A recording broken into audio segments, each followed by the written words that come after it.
Welcome students. आज हम Fasciola hepatica the sheep liver fluke की टाइप स्टडी स्टार्ट करेंगे।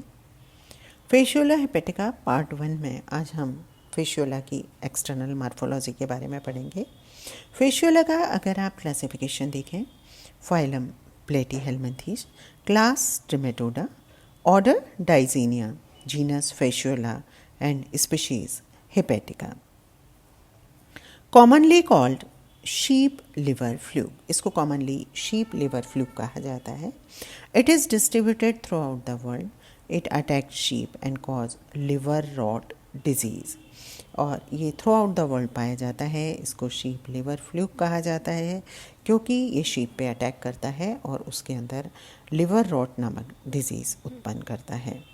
बॉडी अगर आप जैसे डायग्राम में आप देख रहे हैं, बॉडी कैसी होती है? ओवल अंडाकार होती है। Dorso ventrally flatten and look like a leaf, पत्ते जैसी होती है। ऊपर से पृष्ठ और अधर सतह से चपटी होती है और लीफ लाइक बॉडी होती है। इट इज़ 19 से लेके 38.1 mm लॉन्ग होता है एंड 12.7 इन विड्थ। जो मैक्सिमम विड्थ आपको यहाँ पे दिखाई दे रही है, ये मैक्सिमम होती है 12.7, और लंबाई इसकी 19 से लेके 38.1 mm तक होती है और जो विड्थ है वो in the middle of the body. अगर आप डायग्राम में देखें तो देखिए यहाँ पे एंटीरियर रीजन पर यहाँ पर ये माउथ प्रेजेंट है। माउथ किस में होता है? Oral sucker, cup like oral sucker anterior reason पे मौजूद है। ये ओरल सकर मौजूद है और उसमें माउथ प्रेजेंट है। ये आगे की ओर जो कॉनिकल प्रोजेक्शन है, इसको ओरल कोन कहा गया है। ओरल कोन में जस्ट पीछे थोड़ा सा और चलते हैं तो एंटीरियर एंड पर ही गोनोपोर मौजूद होता है, और गोनोपोर के जस्ट पीछे अगर आप देखें तो दूसरा एक सकर पाया जाता है जिसको पोस्टीरियर सकर या एसिटाबुलम कहा जाता है। और एंड में पोस्टीरियर एंड पर एक्सक्रीटरी पोर यहाँ पर जो फेशियोला है इसमें मौजूद होता है। तो ये है फेशियोला का वेंट्रल व्यू जो आप डायग्राम में देख रहे हैं। The anterior end being broader than posterior end, and an anterior end cone-shaped projection termed the oral cone and head lobe, जैसे कि अभी डायग्राम में डिस्कस किया था। एंटीरियर एंड कैसा होता है? चौड़ा होता है। पोस्टीरियर एंड पॉइंटेड होता है, और एंटीरियर एंड पर कॉन शेप प्रोजेक्शन पाया जाता है जिसको ओरल कॉन या हेड लोब कहा जाता है। At the centre of the lobe, mouth surrounded by a cup shaped oral sucker act as suctorial organ for adhesion, और सेंटर ऑफ द लोब में माउथ जो है वो कप शेप ओरल सकर के द्वारा घिरा हुआ होता है, और ये ओरल सकर एक चूसक अंग या सक्टोरियल ऑर्गन का काम करता है जो कि चिपकने में हेल्प करता है, एज वेल एज इंजेशन, और भोजन ग्रहण करने में भी हेल्प करता है। A little behind the head lobe lies another bowl-like adhesive sucker on the ventral surface. जो ventral surface है उस पर थोड़ा सा हेड लोब है, उसके जस्ट पीछे अगर आप देखेंगे तो एक दूसरा चिपकने वाला दूसरा चूसक पाया जाता है या सकर पाया जाता है वेंट्रल सरफेस पे। This is called ventral sucker, या इसको एसिटाबुलम ही कहा जाता है। ये केवल helping in attaching with the host, ये केवल होस्ट से अटैच करने में हेल्प करता है। In addition to mouth, there are 2 permanent apertures on the body.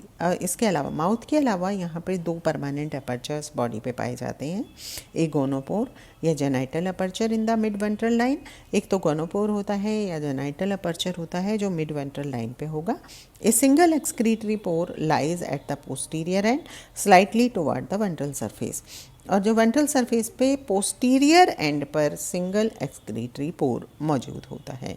During breeding season A temporary opening L'Oréal canal appears on the dorsal surface. Breeding season में temporary opening, जिनको L'Oréal canal भी कहा जाता है, वो dorsal surface पर दिखाई देती हैं।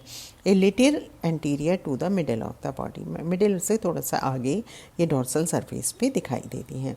तो ये था बड़ा सिंपल सा external morphology of Fasciola hepatica. अगर आप एनाटॉमी पे जाते हैं तो बॉडी वॉल ऑफ फेशियोला, अगर हम बॉडी वॉल देखें फेशियोला की तो आप ये देखिए सबसे ऊपर की लेयर यहाँ पे दिखाई दे रही है, ये है टैगुमेंट, और टैगुमेंट में आपको दिखाई दे रहे हैं पिनासाइटिक वेसिकल्स, स्पिन्यूल्स एंड पोर कैनाल्स दिखाई दे रही हैं, साथ साथ माइक्रोविलाई, एंडोप्लाज्मिक कैनाल, माइटोकॉन्ड्रिया, ये आपको टेगुमेंट जो सबसे आउटर मोस्ट लेयर है उसमें दिखाई दे रहे हैं। टेगुमेंट के नीचे पाई जाती है ये जो आपको दिखाई दे रही है, ये है बेसमेंट मेम्ब्रेन। और ये बेसमेंट मेम्ब्रेन के अलावा इसमें अगर मस्कुलेचर में देखेंगे तो 3 तरह की मसल्स पाई जाती हैं, circular muscles, longitudinal muscles and oblique muscles. इसके अलावा सबसे नीचे जो लेयर पाई जाती है वो मीजेनकाइमल लेयर होती है, जिसमें कि बाकी की सेल्स पाई जाती हैं, और ये एक मीजेनकाइम लेयर सबसे नीचे की ओर मौजूद होती है। तो फर्स्ट पार्ट पे हम आते हैं टेगुमेंट पे। Tegument external covering of the body. Tegument is thick and non ciliated structure. This tegument help the animal to overcome, ये एनिमल को overcome the digestive action of the host fluid. जो host के fluid के जो digestive enzymes हैं उनसे बचाने का काम ये टेगुमेंट करता है, क्योंकि ये टेगुमेंट थिक होता है, नॉन सिलेटेड स्ट्रक्चर होता है और एक्सटर्नल कवरिंग इसकी होती है। Basement membrane, just under the tegument a thin and well defined basement membrane, जैसे कि आपने डायग्राम में देखा था, बेसमेंट मेम्ब्रेन मौजूद होती है। Musculature Fasciola has 3 muscle layers, namely circular muscle fibre, longitudinal muscle fibre and oblique muscle fibre. Internal layer या मीजेनकाइम जो आपने डायग्राम में आपको दिखाई दे रही थी, this layer is of mesodermal origin, all the internal organs are embedded in it and thus it acts as a packing material between the internal organs. ये जो मीजोडर्मल ओरिजिन की जो लेयर होती है ये इंटरनल लेयर होती है, इसको मीजेनकाइम भी कहा जाता है। जितने भी इंटरनल ऑर्गन्स हैं वो इसमें एम्बेडेड होते हैं। तो बेसिकली ये किसका काम करती है, ये मीजेनकाइम लेयर पैकिंग मटेरियल का काम करती है। जो इंटरनल ऑर्गन्स हैं उनके बीच में पैकिंग मटेरियल का काम इस मीजेनकाइम के द्वारा किया जाता है।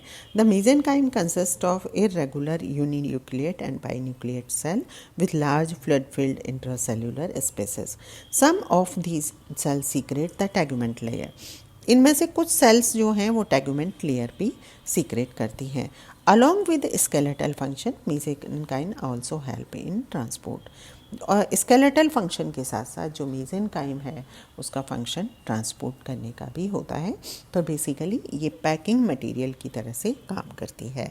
तो ये था external morphology and structure of body wall of Fasciola hepatica. Thank you very much.